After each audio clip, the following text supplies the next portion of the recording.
አሰቦትም አዋሽም እዚሁ ከባቢ ያሉ እንዲህ ያለው ጽዱ ማረፊያ ካልተሰራ ሰዎች ቀሏቸው መተው ሊገለገሉ ሊያዩ አይችሉም። ቢመጡም ውሎ አያድሩም፣ ተመልሰው ይሄዳሉ። ይሄ ለአፋር የመጀመሪያው በር ነው።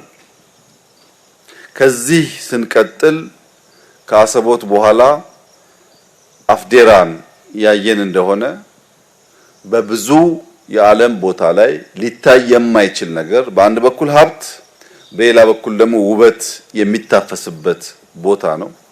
ከአፍዴራ እልፍ ስንል ደንከልን እናገኛለን። እጅግ አስደናቂ ውበት አለ።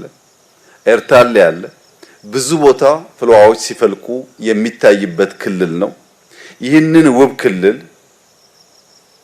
መጠነኛ ኢንቨስትመንት እየሰራን መጠነኛ ድካም እየደከምን መጠነኛ ላብ እያፈሰስን ወርቁን ለማፈስ የሚያስችል እድል ለልጆቻችን መስጠት እንችላለን ከሚል እምነት የሚነሳ ነው።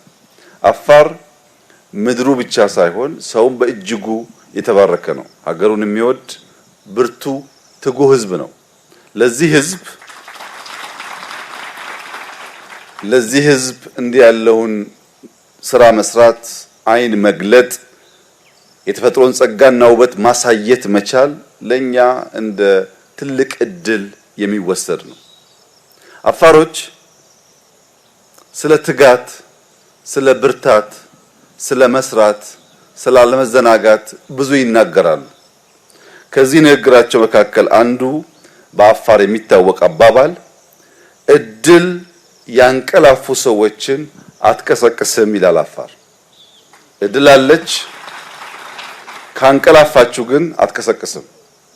እዚህ ቦታ ላይ ለረጅም ጊዜ እድል ስትዞር በእኛ ማንቀላፋት ምክንያት አልረብሻቸውም አልቀሰቅሳቸውም ብላተዎች እንጂ ይህ ጉዳይ መሰራት የነበረበት የዛሬ 50 60 ዓመት ነበር። አሁን ስለዘገየን አንቆጭም። ነገር ግን ይህንን ስለሰራን ደግሞ አንረካም። ሩጫችን ገና ብዙ እንደሆነ አፋር ገና እንዳልተነካ አስበን ይሄን መነሻ ይሄንን ጅማሮ ይበልጥ አልቀን ለማስቀጠል እንተጋለን።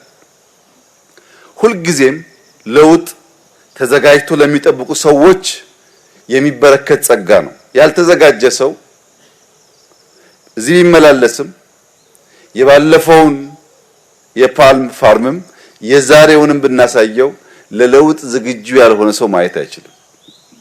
ሰው ለለውጥ ለእድገት ራሱን ያዘጋጀ እንደሆነ ከትናንሽ ነገሮች ውስጥ በርከት ያለ ጸጋ ለማውጣት ለማየት ኢማጂን ለማድረግ ይታደላል። ያ የለውጥ መሻት በውስጡ ከሌለ ግን ምንም ያህል ያማረ ውብ ስጦታ ቢኖረንም ያን ወደ ሀብት ለመቀየር የሚተጋ አይሆንም። ይህ ማለት አሁን እንደምታዩት የዘንድሮ በልግ አስደማሚ ዝናብ እየዘነበ ነው። አርሶ አደሮች እና በአመራር ስራ ላይ ያሉ ሰዎች ይህንን የበልግ ዝናብ እንደ ዋዛ ያዩትም።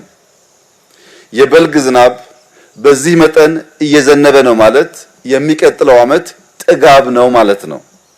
ቋንቋው ተፈጥሮ እንደዛ ነው። አሁን ከዘነበ የሚቀጥለው ዓመት ጥጋብ ነው ማለት ነው። ግን ጥጋብ የሚሆነው ለማን ነው? መሬቱን አርሶ አለስልሶ ፈጣሪውን ታምኖ ለሚጠብቅ ሰው ነው። መሬት አለስልሶ አርሶ ያልተዘጋጀ ሰው ዝናቡ ያልፈዋል።